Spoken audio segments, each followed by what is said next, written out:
ఈ మూవీ గురించి ఈరోజు టైటిల్ అనౌన్స్మెంట్ కోసం మీ అందరినీ ఇక్కడికి పిలవడం జరిగింది. అలాగే ఆశీష్ మొన్న మ్యారేజ్ అండ్ రిసెప్షన్ కంప్లీట్ చేసుకొని ఈరోజు తిరుమలలో శ్రీనివాస్ రెడ్డి దగ్గర కళ్యాణం చేసుకొని అక్కడ ఉండడం వల్ల ఈ ఈవెంట్కి రాలేకపోయాడు. పోతే మా అందరిపైన ఈ టైటిల్ అనౌన్స్మెంట్ ఇక్కడ చేయటానికి ఆశీష్ మీరందరూ ఉన్నారు కాబట్టి మీరు చేసేయండి అని చెప్తే ఈరోజు ఇక్కడ ఈ టైటిల్ అనౌన్స్మెంట్ చేయడం అండ్ మీకు మోషన్ పోస్టర్ ఇప్పుడే రిలీజ్ చేయడం జరిగింది. Love me if you dare ఇది మొదలవటానికి కారణం ముందు ఇద్దరు వ్యక్తులు, అదే నాగా అండ్ అరుణ్. నాగాతో నాకు ఎప్పుడో మా సత్యనారాయణ రెడ్డి గారు అబ్బాయి చిన్నప్పటి నుంచే దాదాపు చిన్నప్పటి నుంచి చూస్తున్నాను. తను అన్నపూర్ణలో వర్క్ చేస్తూ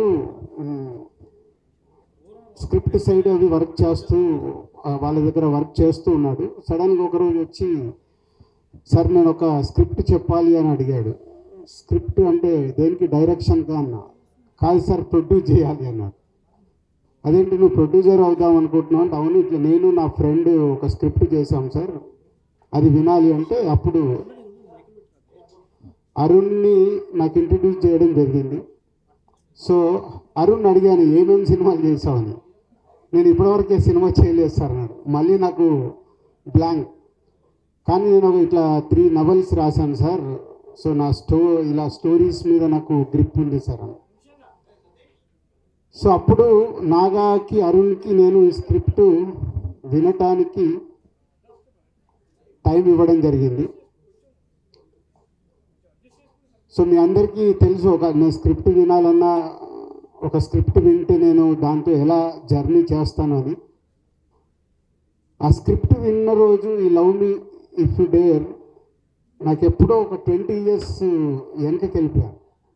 అంటే ఇన్ని సినిమాలు తీసిన నాకు మళ్ళీ వెనకకి ఎందుకు వెళ్ళానంటే, నాకు ఆర్య సినిమా విన్నప్పుడు నాకు ఒక వైబ్స్ 20 years బ్యాక్ అంటే నేను టూ యంగ్, అప్పుడే సినిమా ఫీల్డ్లోకి వచ్చి దిల్ మూవీ అండర్ ప్రొడక్షన్లో ఉన్నప్పుడే నేను ఆర్య స్క్రిప్ట్ విన్నాను.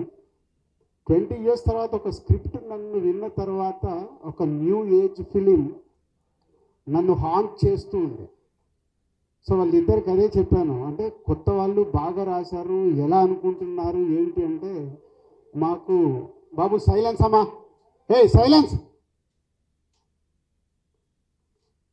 బాబు, మాకు ఆశీష్ కావాలి సార్ అంటే, వేరే ఆశీష్ ఆల్రెడీ ఇంకో సినిమా చేస్తున్నాడు. లేదు సార్ మేము వెయిట్ చేస్తాము, మాకు అప్కమింగ్ హీరో కావాలి, దాని గురించే మీ దగ్గరికి వచ్చామంటే, నాగమ్మ నువ్వు ఎలా ప్రొడ్యూస్ చేస్తా ఉన్నావు, నేను ఒక్కరిని చేయను సార్, నాకు హర్షిత్ని అన్సితని ఇవ్వండి సార్ అన్నారు. సో అలా వాళ్ళిద్దరూ మా కాంపౌండ్కి రావడం, ఈ స్క్రిప్ట్ తీసుకొని రావడం, ఫస్ట్ నన్ను గెలవడం, అంటే మొదటి సిట్టింగ్లోనే నన్ను గెలిచారు. స్క్రిప్ట్ విన్న తర్వాత వాళ్ళు చేసిన వర్క్ అది విజువలైజేషన్ ఎలా తీసుకొస్తారు ఏంటి అని నా బ్యాకప్ మైండ్లో జరుగుతున్న ఆ టీం నచ్చి, సో కొత్త వాళ్ళని దిల్రాజు ప్రొడక్షన్లో మీ అందరికీ తెలుసు, బలగం అప్పుడే నేను చెప్పాను, కొత్త వాళ్ళ మ్యాక్సిమం ఆ ప్రొడక్షన్ హౌస్లో కొత్త వాళ్ళకి అవకాశాలు ఇచ్చి కొత్త వాళ్ళని ఎంకరేజ్ చేయాలి అనే దాంట్లో. సో అలా వాళ్ళిద్దరు ఈ స్క్రిప్ట్ ఓకే చేసుకోవడం, తర్వాత ఆశీష్కి కానీ హర్షిత్కి అన్సితకి శిరీష్ గారికి అందరికి స్క్రిప్ట్ చెప్పి నాలో ఏదైతే ఫీల్ అయ్యానో, స్క్రిప్ట్ విన్నప్పుడు అందరిలో అరే బాగుంది, డిఫరెంట్గా ఉంది, బాగుంది, డిఫరెంట్గా ఉందని ఫీల్ అయ్యాము. అప్పుడే ఈ love me if you dare project launch చేశాం. స్క్రిప్ట్ స్టేజ్ దాటిన తర్వాత టెక్నీషియన్స్ ఏంటి అని అడగడం మొదలు పెడితే, అప్పుడు వాళ్ళు పేర్లు చెప్తుంటే నాకు భయం వేస్తుంది. సార్ ఇలా అనుకుంటున్నాం, ఇలా అనుకుంటున్నాం, ఇలా అనుకుంటున్నాం. సో పీసీ గారికి నాతో ఉన్న రిలేషన్లో, సార్ ఇట్లా కొత్త అబ్బాయిలు ఫుల్ స్క్రిప్ట్ ఉంది, మీరు ఒకసారి టైం ఇచ్చి స్క్రిప్ట్ వినండి అని పీసీ గారి దగ్గరికి పంపించడం జరిగింది. పీసీ గారి స్క్రిప్ట్ విని నెక్స్ట్ డే ఫుల్ స్క్రిప్ట్ చదివి నాకు కాల్ చేసి ఐఎమ్ డూయింగ్ దిస్ ఫిలిం అన్నాడు. అంటే ఓన్లీ ఆ స్క్రిప్ట్తో పీసీ గారిని కూడా తెలుసుకొని పీసీ శ్రీరామ్ గారిని ఈ సినిమా ఫైనల్ చేసుకున్నారు.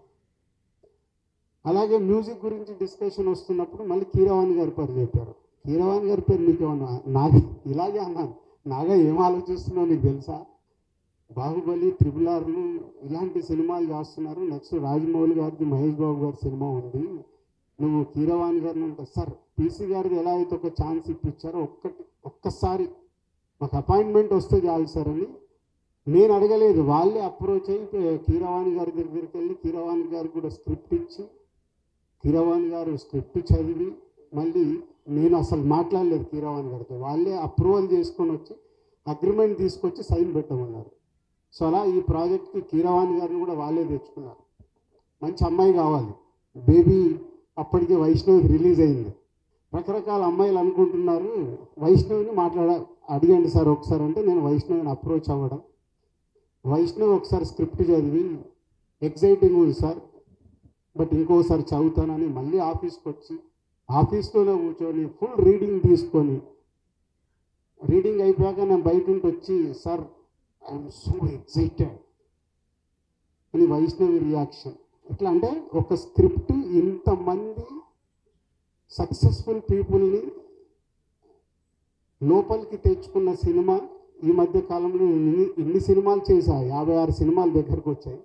ఒక సినిమా ఇంతమందిని ఎగ్జైట్ చేసిందంటే వాళ్ళు ఎంత హోంవర్క్ చేసి ఉంటారు అరుణ్ అండ్ నాగా అనేది నాకు తెలుసు. రేపు సినిమా చూశాక ప్రేక్షకుల దగ్గర నుంచి కానీ మీ దగ్గర మీడియా మిత్రుల దగ్గర నుంచి కానీ డెఫినెట్గా ఇట్స్ ఎ గ్రేట్ అప్రిషియేషన్తో పాటు ఒక వావ్ ఫ్యాక్టర్ జరగబోతుందని నాకు అనిపిస్తుంది. ఆ వావ్ ఫ్యాక్టర్ కోసం నేను వెయిటింగ్లో ఉన్నాను. ఆ రోజు ఎప్పుడు వస్తుందని వెయిటింగ్లో ఉన్నాను, సినిమా కంప్లీట్ అయ్యి మీ అందరికి చూపించడానికి. సో ఈరోజు జస్ట్ టైటిల్ అనౌన్స్ చేసి సినిమా ప్రోగ్రెస్ గురించి చెప్పుదామని. సో ఈరోజు 27 ఫిబ్రవరి 27 కరెక్ట్ 2 months, ఇక నుంచి 60 రోజులు, ఏప్రిల్ 27 సినిమా రిలీజ్. సో ఈ రోజు నుంచి సినిమాకి సంబంధించిన ప్రమోషన్స్ కానీ పోస్ట్ ప్రొడక్షన్స్ కానీ అన్నీ కంప్లీట్ చేసుకోవడానికి ఈ యంగ్ బ్యాచ్ అందరు సిద్ధంగా ఉన్నారు. So all the best. Naga and Arun Balagam తర్వాత అన్షితాకు వేరే సినిమా రెడీ కావాల్సింది, అది డిలే. ఈ సినిమా వాళ్ళకి సెకండ్ ఫిలిం అవ్వడం, అలాగే ఆశిష్ కూడా వేరే సినిమా రెడీ కావాల్సింది, ఈ సినిమా రెడీ అవ్వడం, ఏదో అన్ని కోఇన్సిడెంట్గా నాకు ఆర్యాకు ఏదైతే జరిగిందో ఈ సినిమాకు మీ అందరికీ అలా జరగబోతుందని నాకు వైబ్స్ అనిపిస్తున్నాయి. ఆ వైబ్స్ నిజంగా ఏప్రిల్ 27 ప్రేక్షకులు కూడా రియాక్ట్ అవుతే మీ లైఫ్లో ఇది ఒక గ్రేట్ మెమొరీ, మంచి సినిమాతో పాటు మీకు ఒక మంచి మెమొరీ కాబోతుంది మీ యంగ్ బ్యాచ్ అందరికీ నమ్ముతున్నాను. So all the best whole team. So journey చెప్పగలిగాను, ఇంకా సినిమా వాళ్ళకి చూపించినప్పుడు రేపు టీజర్ చూసినా ఈ సినిమాకి సంబంధించిన కాంటెంట్ చూసినప్పుడు డెఫినెట్గా మీడియా మిత్రులు వాళ్ళకు నచ్చితే మీకు బలగం సినిమాని అయితే ఎలా ఎంకరేజ్ చేశారు ఈ సినిమాను కూడా ఎంకరేజ్ చేస్తారు. వాళ్ళకి ఆ కాంటెంట్ నచ్చుద్దని 100% నేను నమ్ముతున్నాను. సో అది వాళ్ళు చూసే వరకు ఇంకా మీరు వెయిట్ చేయాలి. 60 days కౌంట్ డౌన్, ఏప్రిల్ 27 ఈ సినిమా థియేటర్లోకి వస్తుంది. కలుద్దాం. Thank you.